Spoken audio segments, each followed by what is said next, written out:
The late afternoon sun spilled through the floor-to-ceiling windows of the vast living room, painting everything gold.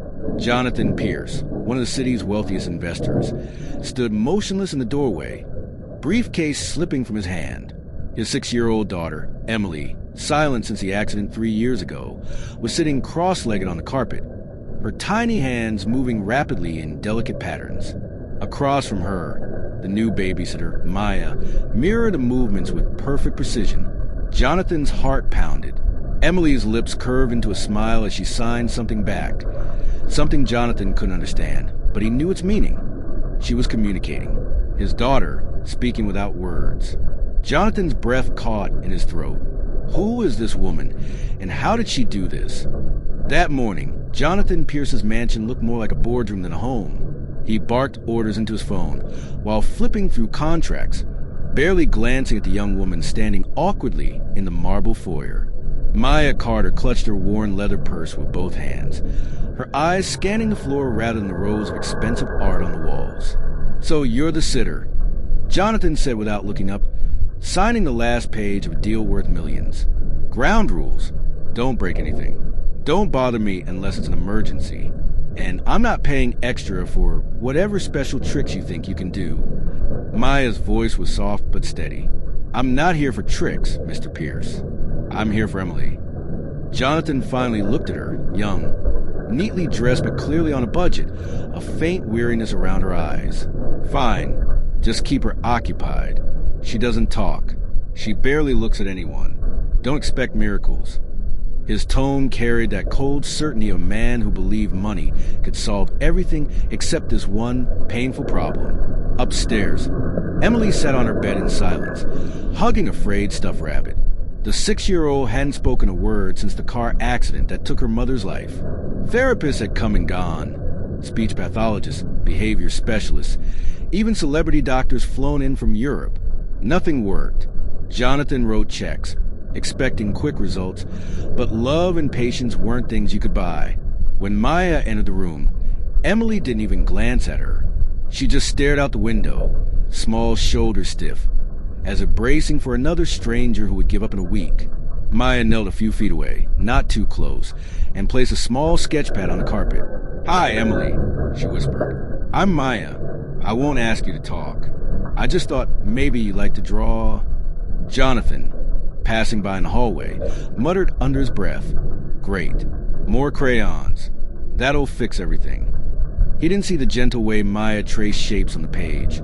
A sun, a bird, a smiling face, while Emily peeked through her curtain of hair. He didn't notice the babysitter slipping off her shoes, sitting cross-legged on the floor, patiently waiting without a hint of frustration. By the time Jonathan left for his meeting, Maya had learned 3 things. Emily loved music boxes.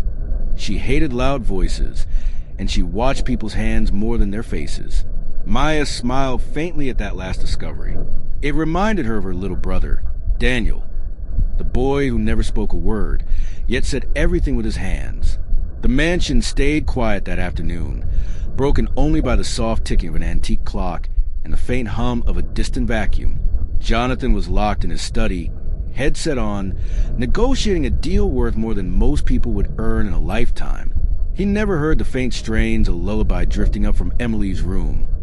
Not from a radio, but from Maya's own voice, low and steady, almost a whisper. Emily sat on the floor, knees tucked under her chin, watching as Maya carefully opened a battered picture book. "I used to read this to my little brother," Maya murmured, pointing at the illustrations. He never spoke, but he loved this page. See the sun? He'd trace it with his finger, round and round. Maya drew an invisible circle in the air, slow and gentle. Out of the corner of her eye, she caught the slightest movement. Emily's gaze followed her hand. Later, Maya set a small music box on the carpet. The soft tune of Claire de Lune filled the room, delicate and calming. Emily tilted her head, listening. For the first time, she reached out, not to take the box, but to slide it closer to Maya, as if granting permission to stay. Jonathan breezed past the doorway, phone glued to his ear. He barely glanced inside. "As long as she's quiet," he muttered. "You're doing your job." He didn't notice Emily watching Maya's hands as she wound the music box again, fascinated by the graceful motion of her fingers. In the evening, Maya sat cross-legged on a rug, sketchpad open. "You like birds?" she asked softly, drawing a tiny sparrow. My brother Daniel loved birds. He couldn't say the words, but he'd flap his hands whenever one flew past. Her voice trembled slightly, a memory too tender to hide. Emily shifted, eyes meeting Maya's for the briefest moment before darting away. But it was something, the first crack in the wall. The hours passed quietly. No demands, no therapy drills, just patient companionship. Maya drew animals. Emily colored their wings with soft crayons. Maya read picture books aloud, pausing to let Emily turn the pages herself. And every now and then, when Maya made a gentle sign with her hands, hello, bird, sun, Emily's eyes followed, curious, as though a language long locked away was slowly awakening.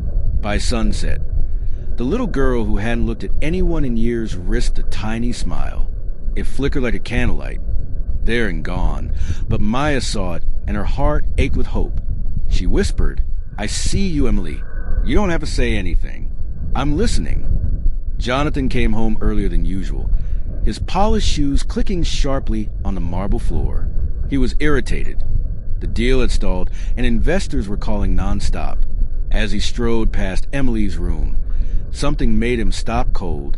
Through the half-open door, he saw Maya sitting cross-legged on the carpet, hands moving in graceful, deliberate patterns. Opposite her, Emily mirrored the motions, hesitant but focused, her small fingers trembling as they formed shapes.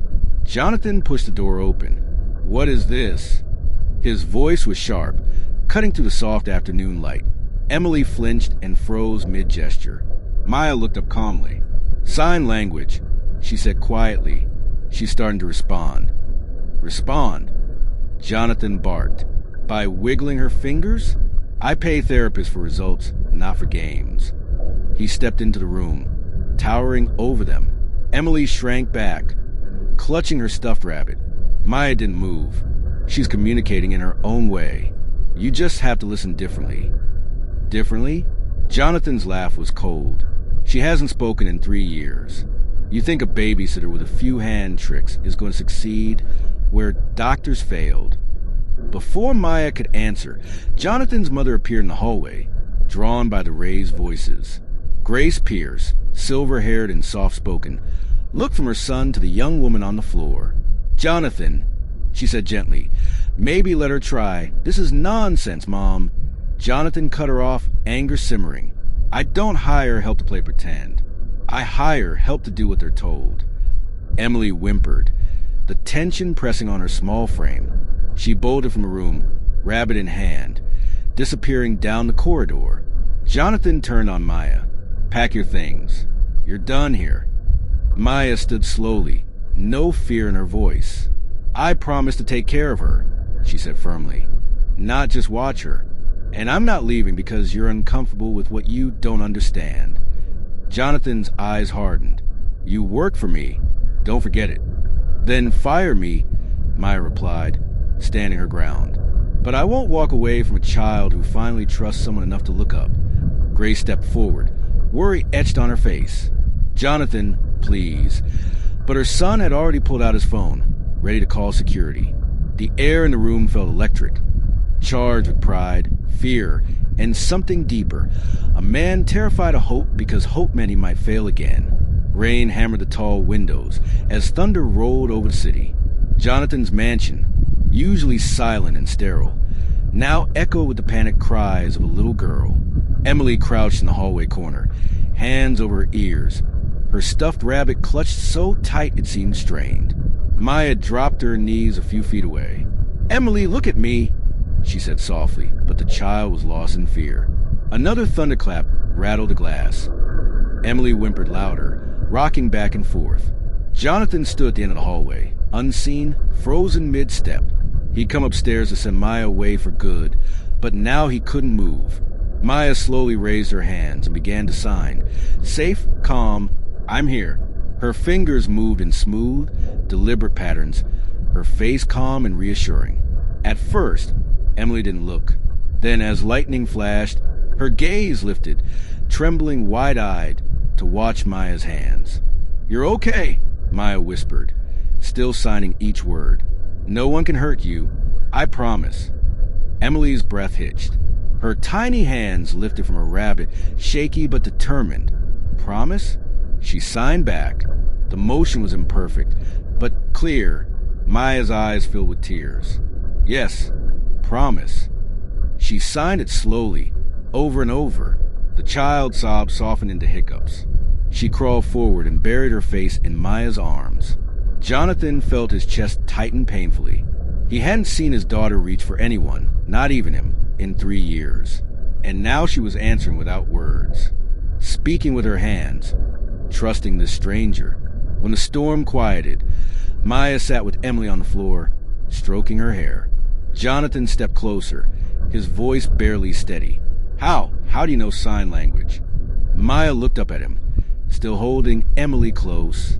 "My little brother, Daniel, he never spoke a word in his life, but he said everything with his hands.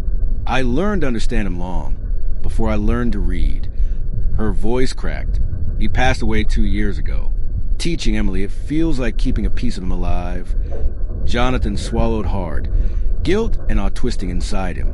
He'd spent millions on experts, but this young woman, with no title, no diploma on the wall, had given his daughter a voice. She wasn't just help, she was hope.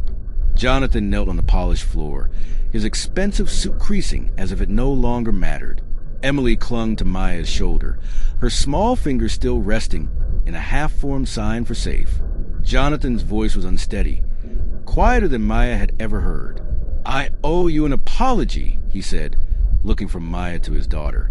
"I treated you like you were just hired help, but you've done more for her in 1 afternoon than I've done in 3 years." Maya gave a soft smile, brushing Emily's hair back. "You don't owe me anything. You just need to see her, really see her. She's been speaking this whole time. You just didn't know how to listen." Jonathan's throat tightened. "I want to pay you more. Whatever you're earning, I'll triple it." Maya shook her head gently. "She doesn't need money, Mr. Pierce. She just needs love, especially yours." Emily's eyes flicked between them, uncertain, then she reached out a tiny hand. Jonathan took it hesitantly, and for the first time in years, she didn't pull away. In one small movement, she leaned forward and wrapped her arms around both of them. Jonathan's heart cracked open. No boardroom victory, no billion-dollar deal had ever felt like this. The warmth of his daughter's embrace, the silent forgiveness in her touch. Maya smiled, holding them both as if the world had finally gone quiet. 3 months later, the Pierce mansion sounded different. Laughter spilled down the halls, replacing the silence that once haunted every room. Emily no longer hid behind curtains.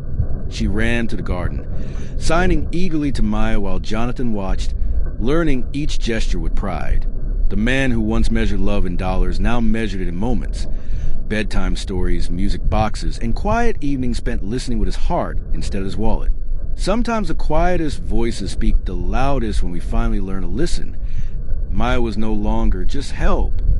She was family. And Emily, once locked in silence, had found her voice, not with words, but with love. If this story touched your heart, subscribe to hear more stories of kindness, courage, and respect.